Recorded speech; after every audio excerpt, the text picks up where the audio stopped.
Hello mga buddy, magandang araw. Kamusta kayo dyan? Update ko nga lang pala itong flower horror natin na nabili natin dati sa Jensen. August 3, pray pa to siya nung dumating sa atin. Ngayon ay nasa pre-juby size na siya at siya nga pala ay isang female. Pulmas nga din pala itong flower horror natin at yung purse niya is namana niya dun sa parents niya, which is Kamalaw yung parents, Kampa Kamalaw. So, ayun, namana niya yung purse. Tatlo nga pala sila magkapatid mga buddy. Kapatid niya nga din pala si Gen 1, yung flower horn natin na biglang nawala sa aquarium. At si Gen 2 mga buddy. Ito nga pala si Gen 2 mga buddy, papakita ko sa inyo. Ito na nga pala si Gen 2. Hindi pa siya nag-hump or wala pa siyang coop.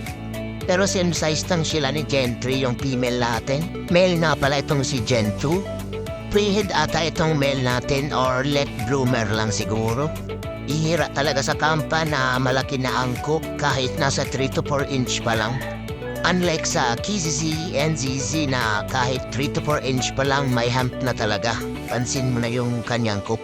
Pero mas bet ko pa rin talaga ang kampa dahil sa tingkad ng kanilang kulay at ang kanilang mga pearls. So yun lang mga buddy. Happy skipping sa lahat. Peace out.